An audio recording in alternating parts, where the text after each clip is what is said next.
Coimbatore book ஃபேர்ல நீங்க வாங்கக்கூடிய 5 தமிழ் புத்தகங்கள பத்தி நான் நேத்து வீடியோ போட்டிருந்தேன். இன்னைக்கு வீடியோல வந்து அதே கோயம்புத்தூர் புக் ஃபேர்ல நீங்க வாங்கக்கூடிய 6 புத்தகங்கள பத்தி போட்டிருக்கேன். நான் வந்து விசிட் பண்றப்போ வந்து டீட்டெயில்டா நான் டிஸ்கிரிப்ஷனையும், கமெண்ட் செக்ஷனையும் அப்டேட் பண்ணிடுறேன். எந்தெந்த கடையில இந்த புத்தகங்கள்லாம் கிடைக்கும் அப்படின்னு சொல்லிட்டு. இதுல வந்து மேஜரா த்ரில்லர்ஸ், அப்புறம் ஃபீல் குட் புக்ஸ் 2மே வந்து நான் கலந்து தான் எடுத்து வச்சிருக்கேன் இந்த செட்ல. நான் முதல்ல சொல்ல போறது வந்து நான் சமீபத்துல படிச்ச ஒரு புத்தகம். த ஃபேமிலி அப்ஸ்டேர்ஸ் அப்படின்னு லீசா ஜுவல் அவர்கள் எழுதின இந்த புத்தகம். இந்த புக் வந்து நீங்க அந்த ஃபுல்லா அதே ரேட்டுக்கு புக்ஸ் வச்சு விற்பாங்க இல்லைங்களா? அந்த மாதிரி ஸ்டால்ஸ்லயும் உங்களுக்கு கிடைக்கும். அப்படி இல்ல அப்படின்னா எனி புக் ஃபார் 100, 200 போட்டு வச்சிருப்பாங்கல்ல, அங்கேயே உங்களுக்கு டெஃபினட்டா கிடைக்கும். இந்த ஃபேமிலி அப்ஸ்டேர்ஸ் அப்படிங்கிறது ஒரு க்ரீப்பி த்ரில்லர் கதைங்க. த்ரில்லர்ஸ் நமக்கு தெரியும். ஓகே. க்ரீப்பி த்ரில்லர்ஸ் அப்படின்னா படிக்கிறப்ப நமக்கே ஒரு மாதிரி இருக்கும். ஹாரர் வேற, க்ரீப்பினஸ் வேற. ஹாரர் அப்படிங்கிறது ஐயோ டக்கு டக்குன்னு பயமுறுத்துற மாதிரி இருக்கும். ஆனா க்ரீப்பினஸ் அப்படிங்கிறது அது மெல்ல மெல்ல உங்களுக்குள்ள சிங்கின் ஆகுற மாதிரி இருக்கும். உங்க வீட்டுக்கு வந்து ஒரு கெஸ்ட் வர்றாங்க அப்படின்ட்டா எத்தனை நாள் தங்குவாங்க? ஒரு 4 நாள், 5 நாள். அதிகபட்சமா போவோமே ஒரு 2 வாரம். ஆனா இந்த வீட்டுக்கு வர்ற கெஸ்ட் வந்து அந்த வீட்ட விட்டு போக போறதே கிடையாது. இன்னும் தெளிவா சொல்லப்போனா, ஒரு குடும்பம் நிம்மதியா வாழ்ந்துட்டு இருக்காங்க அவங்க பாட்டுல. 2 புள்ளைங்க, அப்பா, அம்மா நிம்மதியா அவிங்க பாட்டுல என்னமோ வாழ்ந்துட்டு இருக்காய்ங்க. அந்த குடும்பத்துக்குள்ள வேற ஒரு சம்மந்தமே இல்லாத ஒரு குடும்பம் நுழையுது. நுழையிறப்போ இனிஷியலி எல்லாமே நல்லா தான் இருக்கு. வீட்டுக்கு வந்து முதல்ல ஒரு கெஸ்ட் வந்தா எப்படி பார்த்துப்போம்? இத சாப்பிடுங்க, அது சாப்பிடுங்க அப்படி இப்படின்னு சொல்லி எப்படி நம்ம ஒரு கவனிப்பு இருக்கும் நமக்கு. ஆனா அதுவே கொஞ்ச நாள் கழிச்சு அப்படிங்கிறப்ப, எய்தர் எப்படி நடக்கும் பெரும்பாலும்னா, இந்த அந்த வீட்ல இருக்கிறவங்களுக்கு இந்த கெஸ்ட் வந்து ஐயோ! எப்படா கிளம்புவாங்க? நமக்கு இந்த நெறைய சொந்தக்காரங்க விஷயத்துல தோணும். ஏன்னா வந்து சம்மந்தமே இல்லாம உட்காந்துட்டு எல்லா விஷயத்துலயும் மூக்க நுழைச்சிட்டு இருப்பாங்க. If you are an adult உங்களுக்கு கண்டிப்பாவே இந்த சென்ஸ் வந்து புரியும். சும்மா சம்மந்தமே இல்லாம நடு வீட்ல வந்து உட்காந்துட்டு எதையாச்சும் நாட்டாம நிக்கிருப்பாங்க. அது அப்படி, இது இப்படி, இந்த பொண்ணு அப்படி, அந்த பையன் அப்படி எதையாவது பேசிட்டு இருப்பாங்க. ஒரு கட்டத்துல நம்மளே வெறுப்பா, ஐயோ! இவன் போய் தொலைவானா? நம்ம தமிழர்கள் தான் விருந்தோம்பல் பண்பாடெல்லாம் இருக்குதான். ஆனா அதெல்லாம் தாண்டி ஐயோ! சாவடிக்கிறானே என்னைய அப்படிங்கிற மாரி தோணும். ஆனா இந்த கதையில அப்படியே உல்டாவாகி வீட்டுக்குள்ள வந்தவங்க இந்த வீட்டுடைய கண்ட்ரோல் எடுத்துக்கிறாங்க. எப்படிலாம் எடுத்துக்கிறாங்கன்னா, வீட்டுடைய ப்ராப்பர்ட்டி பேப்பர்ஸ் அவங்களே சீஸ் பண்ணிக்கிறாங்க, எடுத்துக்கிறாங்க ப்ராப்பர்ட்டி பேப்பர்ஸ. இன்ஃபாக்ட் அவங்க எடுத்துக்கிறாங்க அப்படிங்கிறது அவங்களே போய் திருடி எல்லாம் பண்ணல. அந்த வீட்ல இருக்கிறவங்கள கன்வின்ஸ் பண்ணி ப்ராப்பர்ட்டி பேப்பர்ஸ குடுக்க சொல்றாங்க. நம்ம வந்து நம்ம வாழுற வாழ்க்கை அப்படிங்கிறது வந்து ஒரு அர்த்தமே இல்லாதது. நமக்கு எதுக்கு காஸ்ட்லியான உடுப்பெல்லாம் அப்படின்னு சொல்லி அவங்களோட ட்ரெஸ் எல்லாத்தையும் புடுங்கிக்கிறாங்க. நமக்கு எதுக்கு இந்த மாதிரி சாப்பாடெல்லாம் அப்படின்னு சொல்லி அவங்க வச்சிருக்க சாப்பாடையும் புடுங்கிக்கிறாங்க. என்ன ஹைலைட்னா, அந்த வீட்ல இருக்கிறவங்க 2 பேருமே அந்த அடல்ட்ஸ் 2 பேர் இருக்காங்க இல்லைங்களா? அவங்க 2 பேருமே இந்த பாம்பு மகுடி காடும்ல, அந்த மாதிரி நீங்க சொல்ற பேச்செல்லாம் கேட்டு ஆட ஆரம்பிக்கிறாய்ங்க. வீட்ல இருக்க 2 குழந்தைங்க பயங்கரமா கஷ்டப்படுது. அந்த ஒரு குடும்பம் வந்து தங்கியிருக்கும் இல்லைங்களா? அவங்க வீட்லயுமே வந்து 2 குழந்தைங்க இருக்கும். எல்லாமே வந்து ஒரு டீனேஜ்ல இருப்பாங்க. அந்த ஒரு ஸ்டேஜ். ஒரு லேட் அந்த 10, 11 வயசு அந்த டயத்துல இருந்து ஒரு ஏர்லி டீன்ஸ் வரைக்கும். எல்லாருமே அதே கேட்டகரில தான் வருவாங்க. இப்படிலாம் அவங்க வாழ்ந்துட்டு இருக்காங்க. ஒரு கட்டத்துல அந்த குழந்தைங்களுக்கெல்லாம் புரியுது. ஐய்யயோ! தப்பு தப்பா நடக்குது. அப்படி இப்படின்னு சொல்லிட்டு புரியுது. ஆனா ரொம்ப மோசமான நிலைமையில மாட்டிக்கிறாங்க. ஏன்னா ஒரு கட்டத்துக்கு அப்புறம் அவங்கள வந்து வீட்ட விட்டு வெளில போகக்கூடாது. வீட்டுக்குள்ளேயே தான் இருக்கணும். நம்ம இப்ப இந்த ஸ்கேம்ஸ்டர்ஸ் எல்லாம் சொல்லுவாங்க இல்லைங்களா? சில பேரு. வாழ்க்கை என்பது அர்த்தமற்றது. உங்க சொத்து எல்லாத்தையும் கொண்டு வந்து என்கிட்ட குடுங்க. நான் பத்திரமா பாத்துக்கிறேன். நீங்க நிம்மதியா வாழுங்க. டேய் சோத்துக்கு என்னடா பண்றது? அப்படின்னா, சோறு என்பது நமக்கு தேவை கிடையாதுன்னு இத மாரி பேசுவாங்கல்ல. அதே மாதிரி தான். கிட்டத்தட்ட ஒரு கல்ட்ன்னு சொல்லுவாங்கல்ல. அந்த மாரி ஒரு குரூப் தான். கடைசில அந்த இடத்துல இருந்து இந்த குழந்தைங்கலாம் ஒரு மாரி தப்பிச்சு போயிடுறாங்க. 25 வருஷம் கழிச்சு, அந்த வீட்டுக்கான லீகல் ஹேர் வர்றாங்க. அதாவது அந்த உயில்ல எழுதி வச்சிருக்கோம் இல்லைங்களா? இந்த 2 பேரோடய அந்த பொண்ணுக்கு தான் இந்த சொத்து போய் சேரணும்னு. அந்த பொண்ணு உள்ள வந்து அந்த வீட்ட தொறக்குறாங்க. வீட்ட தொறக்குறப்ப முன்னாடி இருந்த எல்லா ரகசியங்களும் சேர்த்து தொறக்கப்படுது. என்ன ஆகுது அப்படிங்கிறது தான் கதை. எண்டிங் வந்து ஒரு மாரி கொஞ்சம் டக்குனு முடிஞ்ச மாரி இருக்கும் இதுக்கு. அதாவது என்னடா நம்ம என்னென்னமோ எதிர்பார்த்தோம், டக்குனு முடிஞ்சிருச்சு அப்படிங்கிற மாரி இருக்கும். பட் என்னன்னா, ஒரு சர்க்கிள குளோஸ் பண்றது தான் இந்த கதையோட மெயின் ஐடியாவே. அது நமக்கு கொஞ்சம் போக போக அண்டர்ஸ்டாண்ட் ஆகும். அதாவது அந்த வீட்ல இருந்து அந்த ஓடி தப்பிச்சு போன குழந்தைங்கலாம், அது இப்ப எல்லாருமே அடல்ட் ஆயிட்டாங்க. இப்ப இந்த பொண்ணும் சின்ன பொண்ணு 25 வயசு பொண்ணு ஒண்ணு உள்ள வருது. அந்த சர்க்கிள் எங்க இருந்து ஆரம்பிச்சுச்சோ, அத அவங்க வந்து கரெக்ட்டா கொண்டுட்டு வந்து முடிக்கணும்னு நெனப்பாங்க. அதுதான் இந்த கதை. அது வந்து ஒரு எண்டிங் வந்து நம்ம என்னென்னமோ எதிர்பார்த்து வச்சிருந்தோம்னா, அப்படிலாம் இருக்காது. இது மாரி ஒரு ஒரு சிம்பிளான எண்டிங் தான் இருக்கும். பட் அந்த எழுத்துல இருக்கிற அந்த கிரீப்பினஸ் தான். ஒண்ணொன்னா அவங்கள விட்டுட்டு போறப்ப, அவங்க எதுவுமே பண்ண முடியாம இருக்கிற நிலைமை, அதெல்லாம் வந்து ரொம்பவே நல்லா காட்சிப்படுத்தியிருப்பாங்க இந்த ரைட்டர். இந்த ரைட்டர் எழுதி நான் படிக்கிற முதல் புத்தகம் இதுதான். இவங்களுடைய இன்னும் 2, 3 புக்ஸும் கூட ரொம்ப நல்லாருக்கும் அப்படின்னு சொல்லுவாங்க. நோன் ஃபார் ஹர் த்ரில்லர்ஸ் போல இருக்கு. ஸோ இதான் முதல் புத்தகம். 2வது வந்து எட் அனதர் அமேசிங் த்ரில்லர் புத்தகம். கேள்விப்பட்டிருப்போம் எல்லாருமே. வெரிட்டி அப்படின்னு சொல்லிட்டு காலின் ஹூவர் அவர்களுடைய புத்தகம். இது வந்து அது வந்து நான் மதுரை கிலோ புக் ஃபேர்ல வாங்குனது. அந்த நான் வீடியோ கூட போட்டிருந்திருப்பேன் அதுக்கு. 5 கிலோ புக் வாங்கினா 1 கிலோக்கு இவ்வளவு அப்படின்னு சொல்லிட்டு. அதுல வந்து நான் 5 கேஜிஸ் வாங்கினேன். அந்த 5 கேஜிஸ்ல லீசா ஜுவல் அவர்களுடைய புத்தகமும் இருந்தது. 2வது வேரிட்டி அப்படிங்கிறது நான் வேரிட்டி வந்து இங்க வாங்கினேன். பழைய புக்கு கடையில வாங்கினேன். I got it for like 150 நான் வாங்கினது. ரூ. 150 நினைக்கிறேன். 150 200 ஐம் நாட் ஷூர் எக்ஸாக்ட்லி. 2 புக்கும் வாங்கினேன். நான் 300 400 எனக்கு மறந்து போயிடுச்சு. நான் முன்னாடி வீடியோஸ்ல சொல்லியிருப்பேன். வேரிட்டி கொலனூருடைய புக்ஸ் வந்து எல்லா இடங்கள்லயுமே நமக்கு இருக்கும். நீங்க என்ன புக் ஃபேருக்கு போனீங்கனாலும் எல்லா இடங்கள்லயுமே உங்களுடைய புக்ஸ் இருக்கும். அதாவது எனக்கு வந்து என் வீட்டுக்காரர் ரொம்ப பிடிக்கும். எந்த அளவுக்கு எனக்கு பிடிக்கும் அப்படின்னா, என் வீட்டுக்காரரும் நானும் சேர்ந்து பெத்துக்கிட்ட 2 குழந்தைங்களையுமே என் வீட்டுக்காரர் கூட ஷேர் பண்ணிக்க விருப்பம் இல்லாம நான் கொலை பண்ணிட்டேன். கொலை பண்ணதுக்கு அப்புறம் எனக்கும் ஒரு ஆக்சிடென்ட் ஆயிடுச்சு. நானும் கோமால தான் இருக்கேன். ஆனா நான் கோமால இருக்கனா, இல்ல கோமால இருக்க மாதிரி எதுவும் நடிச்சுக்கிட்டு இருக்கனா? இதுதான் அதோடைய மெயின் ப்ரிமைஸ். அந்த வெரைட்டி அப்படிங்கிற கேரக்டர் அதுல மெயின் டைட்டில் கேரக்டர். அவங்க வந்து ஒரு ரைட்டரா இருப்பாங்க. அவங்க வந்து அவங்களுடைய லெட்டர்ஸ் மூலமா அதாவது அந்த ரைட்டர் வந்து எழுத முடியாம போயிரும் அவங்களுக்கு ஒரு ஆக்சிடென்ட்னால. அதனால அவங்க புத்தகங்கள முடிக்கிறதுக்காக உள்ள இன்னொரு ரைட்டர கொண்டுட்டு வருவாங்க. இன்னொரு பொண்ண கொண்டுட்டு வருவாங்க. அந்த பொண்ணு வந்து வெரைட்டியோட வீட்டுக்கு வெரைட்டி கூட வந்து இப்ப வெரைட்டி கூட பாத்துக்கிறதுக்காக அவங்க வீட்டுக்காரர் இருக்காரு. வெரைட்டி தான் கோமால இருக்காங்கல்ல. பாத்துக்கிறதுக்காக அவங்க வீட்டுக்காரர் இருக்காரு. அவங்களுடைய ஒரே ஒரு பையன். 3 குழந்தைங்களுக்கு இருந்திருக்கும் இனிஷியலி. 2 குழந்தைங்க இறந்து போயிருக்கும். ஒரே ஒரு குழந்தை மட்டும் தான் இப்ப உயிரோட இருக்கும். அவங்க மட்டும் அந்த வீட்ல இருக்காங்க. இந்த பிள்ளை அந்த வீட்டுக்கு போகுது. போனதுக்கு அப்புறம் வெரைட்டியோடைய லெட்டர்ஸ் எல்லாம் எடுத்து படிக்க ஆரம்பிக்குது. லெட்டர்ஸ்ல இருந்து ஷாக்கிங்கான உண்மைகள்லாம் அந்த பொண்ணுக்கு தெரியுது. அந்த ஷாக்கிங்கான உண்மைகள் தான் நான் சொன்ன ப்ளர்ப். 2 குழந்தைங்கள வந்து கொலை பண்ணியாச்சு. புருஷன்காரன் வந்து எனக்கு வேணும் அப்படின்றதுக்காக எந்த எல்லைக்கும் போக துணியிற ஒரு பொண்ணு. ஆனா எண்டிங் ட்விஸ்ட் வந்து அதெல்லாம் உண்மையா? இல்ல எது உண்மை அப்படின்னு சொல்லி குழப்புறது தான் நம்மளோட எண்டிங் ட்விஸ்ட்டே. இந்த வீட்டுக்கு வர்ற அந்த புது ரைட்டருக்கும், அந்த வெரைட்டியுடைய வீட்டுக்காரருக்கும் வந்து ஒரு ரொமான்டிக் அஃபேர்லாம் வரும் ஆரம்பத்துல. இவங்க 2 பேரும் ரொமான்ஸ் பண்ணிட்டு இருக்கப்ப, கோமால இருக்க வெரைட்டி எந்திரிச்சு நின்னு மாடில இருந்து இவங்களே பாத்துக்கிருக்கும். அத இந்த பொண்ணு பாத்துரும். இந்த புது ரைட்டர். எங்க அவ எந்திரிச்சுட்டு அவ வந்து வந்து நிக்கிறா வைக்கிறான்றப்ப ரூம்குள்ள போய் பார்த்தா வேட்டி பாட்டு கோமால படுத்து கிடக்கும். என்னென்னமோ பண்ணி பாப்பா இவ. நீ கண்ண சிமிட்டணும். நீ வந்து என்கிட்ட பேசணும். நீ நடிக்கிற அப்படின்னு சொல்லிட்டு. ஆனா வேரிட்டி வந்து சற்றும் சளைக்காத ஆளு. உண்மையிலே நடிக்கிறாங்களா? இல்ல அது உண்மையா? இல்ல அதாவது எப்படி நடிக்கிறாங்க?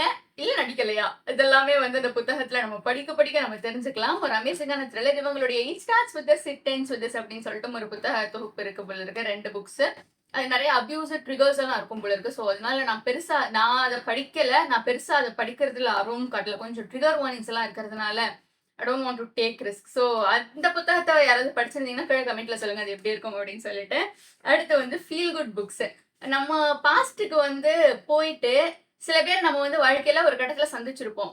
அதுக்கப்புறம் அவங்கள நம்ம மீட் பண்ணியிருக்கவே மாட்டோம். ஃபியூச்சர்லயும் நமக்கு தெரியும் அவங்கள நம்ம மீட் பண்ண போறதில்ல அப்படின்னு சொல்லிட்டு. ஆனா இதாவது நம்ம எப்படியாச்சும் ஒருத்தர் மீட் பண்ணிரலாம் அப்படின்னு சொல்லி நம்ம ஃபோன்ல பேசுறோம். ஏதாச்சும் ஒண்ணு பண்றோம். ஆனா, ஒருத்தவங்க இறந்துட்டாங்க. நம்ம பாஸ்ட்ல நம்ம சந்திச்சு பேசினவங்க. அவங்க கிட்ட சொல்லாத விஷயங்கள் நமக்கு நெறைய இருக்கு. ஐயோ! அவங்கள ஒரே ஒரு தடவ நான் அவங்கள பார்த்து இதெல்லாம் பேசணுமே! நம்ம நெறைய பேருக்கு தோணியிருக்கும். சில இழப்புகளுக்கு அப்புறம் ஒரே ஒரு தடவ அவங்க கிட்ட இந்த விஷயத்த சொல்லலாமோ! அப்படின்ற மாதிரி தோணியிருக்கும்.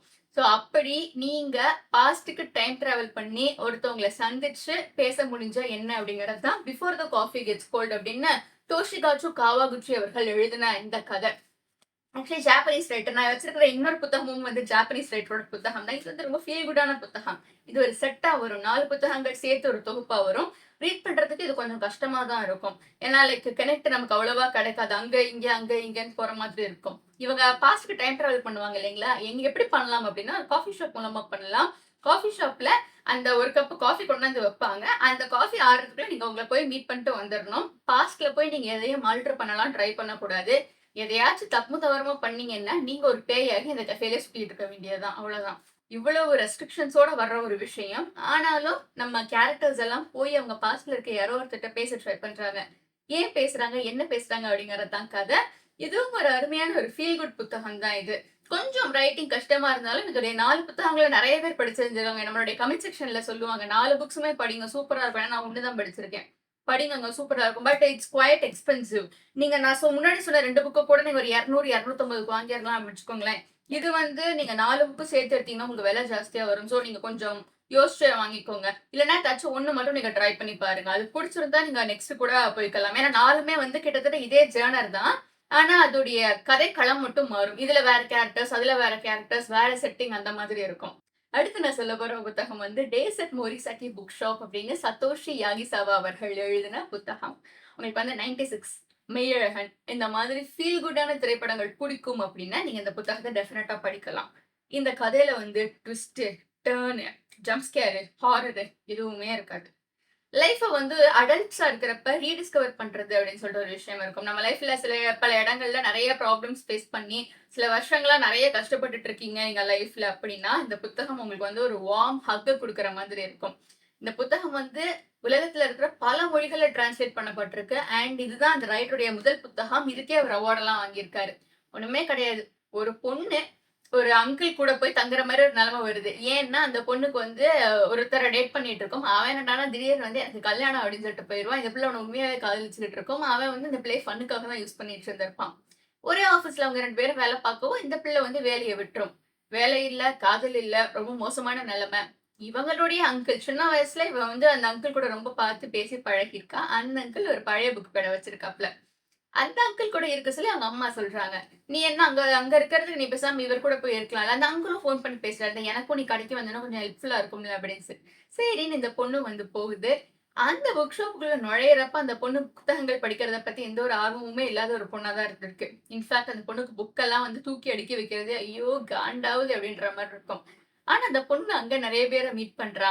அந்த அங்கிளுடைய ஒய்ஃப் வந்து போயிருப்பாங்க. சில வருடங்களுக்கு முன்னாடி அவர விட்டுட்டு போயிருப்பாங்க. திடீர்னு அவங்க திரும்பி வேற வருவாங்க.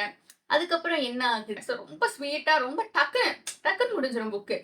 வருவாங்க, பார்ப்பாங்க, போவாங்க. ஆனா இதுல வந்து நீங்க எந்த ஒரு ட்விஸ்ட் அண்ட் டர்ன்ஸ் எல்லாம் உங்களுக்கு வேணாம் அப்டின்னா, நீங்க இந்த புக் படிக்கலாம். ஆனா எனக்கு வந்து ட்விஸ்ட் வேணும், டர்ன் வேணும். ஏன்னா நம்ம மெய்யழகன் படத்துக்கே நெறைய பேர் சொல்லியிருந்தாங்க. என்ன ஒரு ஃபைட் இல்ல, ஒரு ரத்தம் இல்ல, ஒரு வயலன்ஸ் இல்ல. 96 படத்துக்குலாம் வேற வேற மாரிலாம் சொல்லியிருந்தாங்க. என்ன நான் வந்து அவங்க 2 பேரும் அப்டி போவாங்கன்னு நெனச்சேன், இப்டி போவாங்கன்னு நெனச்சேன். கடைசில ஓடி போயிருவாங்கன்னு நெனச்சேன். அப்டிலாம் பேசியிருந்தாங்க. ஸோ உங்களுக்கு அந்த 2 படங்கள் வந்து feel goodness even tourist family கூட ஒரு மாரி ஃபீல் குட்டா, கம்ஃபர்டிங்கா, கோசியா இருக்கும் இல்லைங்களா? அப்படி இருக்கிற மாரி புத்தகங்கள் நீங்க படிக்கணும்னா, நீங்க அத ட்ரை பண்ணி பார்க்கலாம். இல்லன்னா வந்து இந்த book this is not for you. இந்த புக்க பத்தி ஆக்சுவலி டீட்டெயில்டாவே நம்ம சேனல்ல நான் பேசியிருக்கேன். டீட்டெயில் ரிவ்யூவே பேசியிருக்கேன். நான் டிஸ்கிரிப்ஷன்ல குடுத்துறேன். நீங்க தேவைப்பட்டா வந்து செக் பண்ணிக்கோங்க. இதோட டீட்டெயில் ரிவ்யூ முழு கதை இத விட இன்னுமே டீப்பா நான் சொல்லியிருக்கேன். இது 2ம் தான் நான் வந்து பழைய புக் கடையில ஒண்ணா வாங்குனது. டேசட் மொய்சக்கி புக் ஷாப்பும் வெரிட்டி. அடுத்தது வந்து ஒரு த்ரில்லர் ஸ்டோரி. ஃப்ரீடா மெக்ஃபாடன் அவர்களுடைய ஹவுஸ்மேட் சீரிஸ் 3 புத்தகங்கள் கலந்து வரும். 3 புத்தகங்கள் இருக்கிற அதுவும் சரி, நீங்க one of us is lying அப்படின்னு கேரன் மெக்மானஸ் அவர்களுடைய புத்தக செட்டும் சரி, கேரண்டீடா கண்ண மூடிட்டு எடுத்துறலாம். ஏன்னா நல்லா இருக்கும். Proper thrillers. அதாவது ஒன் ஆஃப் அஸ் இஸ் லையிங்ல வந்து 5 பேரு ஒரு டிடென்ஷன் ஒரு ஸ்கூல்ல வந்து மொபைல் நீங்க வச்சிருக்கீங்க பேக்ல அப்படின்னு சொல்லி 5 குழந்தைங்கள வந்து ஸ்கூல விட்டு எக்ஸ்ட்ரா நேரம் தங்க வைக்கிறாங்க. ட்விஸ்ட்டே என்னன்னா, அவங்க 5 பேரோட மொபைலே கிடையாது அது. வேற எவனோ பேக்ல மொபைல போட்டு விட்டு போயிருக்கான்.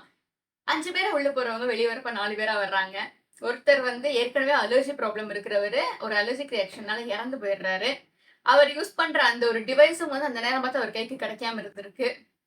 அதுக்கப்புறம் என்ன நடக்குது? 5 பேரா உள்ள போனவங்க 4 பேரா வெளிய வந்திருக்காங்க. சந்தேகம் மொத்தமும் இந்த 4 பேர் மேல விழுகுது.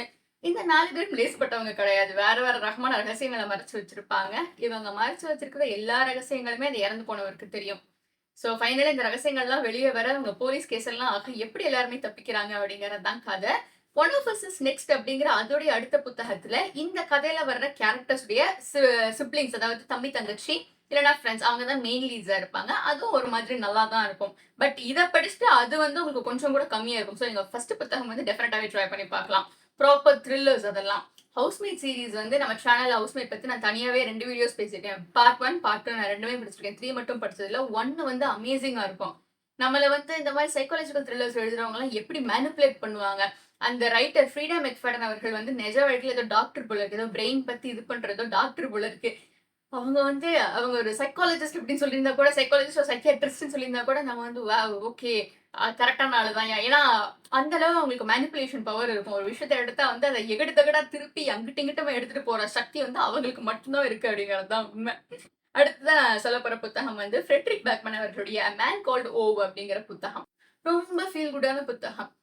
ஒருத்தர் வந்து சாகணும்னு நெனைக்கிறாரு. சாகறதுக்கு முன்னுக்கூட்டி கூட வீட்டுக்கு தேவையான எல்லாத்தையும் எடுத்து வச்சு செட்டில் பண்ணிட்டு, எல்லாத்தையும் பண்ணிட்டு தான் அவர் சாகணும்னே நெனைக்கிறாரு. அந்த அளவுக்கு அவர் வந்து ஒரு பெர்ஃபெக்ட்டான மனிதர்.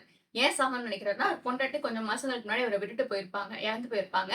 என் பொண்டாட்டி என்னைய விட்டுட்டு போயிட்டா, என் பொண்டாட்டி இல்லாத உலகத்துல எனக்கு வாழவே தெரியாது. ஏன்னா, அவர் ரொம்ப பெர்ஃபெக்ட்டான மனிதர். எல்லாத்துலயும் எல்லாம் பண்ணுவாரு. ஆனா வந்து பெருசா மக்கள்ட்ட ஒட்டாத ஒரு ஆளு. உலகம் வந்து அவர பொறுத்தவரைக்கும் பிளாக் அண்ட் ஒயிட். அவர் வாழ்க்கைக்குள்ள கலர்ஸ கொண்டுட்டு வந்தது அவரோட ஒய்ஃப் தான். ஒய்ஃப் பேர் வந்து சோஞ்சா. அவங்க வந்து ஒரு வீல் சேர்ல இருந்து வழக்கம் முழுக்க வீல் சேர்ல கழிச்ச ஒரு ஆளு. ஒரு ஆக்சிடென்ட்னால வீல் சேருக்கு வந்துருவாங்க. வீல் சேருக்கு வந்ததுக்கு அப்புறமும் கூட அவங்க வந்து வாழ்க்கைய வந்து ரொம்ப அழகா ரசிச்சு, ரொம்ப காமா தான் வாழ்ந்துட்டு இருப்பாங்க. இவர் தூக்கு போட போறப்பலாம் ஏதாவது ஒரு பிரச்சனை வருது. கடைசியா ஃபைனலா ஒன் ட்ரை குடுக்கலாம் அப்படின்றப்ப, எதிர் வீட்டுக்கு ஒரு தம்பதியினர் கூடி வர்றாங்க. 3 குழந்தைங்களோட. அவைங்க உங்களுக்கு வீட்டுக்குள்ள வந்ததுக்கு அப்புறமா வந்து இவருக்கு சுத்தம். பிரைவசி போகுது, எல்லாம் போகுது. அவரால நிம்மதியா தூக்கு கூட போட முடியல. ஏன்னா, அவர் தூக்கு போட போறப்பலாம் அந்த பிள்ளை வந்து கதவு தட்டுது. ஐயோ! என்னைய அங்க கூட்டு போங்க, இங்க கூட்டு போங்கன்னு சொல்லிட்டு. ஃபைனலி இவர் என்ன நடக்குது அதுக்கப்புறம்? இவருடைய மனமாற்றம் நடந்ததா? அப்படிங்கிற ஒரு அழகான புத்தகம் தான் இது. நமக்கு வந்து பார்த்து ஒரு கட்டத்துக்கு அப்புறம் நமக்கே வந்து ஒரு மாரி பரிதாபம், அன்பெல்லாம் வர ஆரம்பிச்சுரும். ஆரம்பத்துல என்ன இந்த ஆள் இப்படி இருக்கான் அப்படின்னு யோசிச்சுட்டு, அவருடைய பாஸ்ட், அவருடைய வாழ்க்கைய பத்தி தெரியறப்ப நமக்கு நல்ல மனுஷன். ஐயோ! அவருக்கு இப்படி ஆகக்கூடாது அப்படின்னு நம்மளே ஒரு பாயிண்ட்ல யோசிப்போம். ஸோ அந்த அளவுக்கு ஒரு ஃபீல் குட்டான புத்தகம். இந்த புத்தகம் நீங்க கண்ண மூடிட்டு டெஃபினட்டா ட்ரை பண்ணி பார்க்கலாம். முன்னாடி சொன்ன 2 கூட உங்களுக்கு பெரிய ட்விஸ்ட்ஸ் எதுவும் இருக்காது. இதுல கூட கொஞ்சம் கைண்ட் ஆஃப் லைட் லைட்டா ஒரு ட்விஸ்ட் இருக்கும். ஸோ நீங்க டெஃபினட்டாவே இந்த புத்தகத்த ட்ரை பண்ணி பார்க்கலாம். இதுதான் வந்து 6 புத்தகங்கள். நான் வந்து விசிட் பண்றப்போ எந்தெந்த கடையில என்னென்ன கிடைக்குது அப்படின்னு சொல்லிட்டு உங்களுக்கு நானு கிளியராவே அப்டேட் பண்ணிடுறேன். ஸோ இந்த வீடியோ எப்படி இருந்ததுன்னு கமெண்ட்ல சொல்லுங்க. நான் you enjoying the book fair அப்படின்னு சொல்லுங்க. Thank you.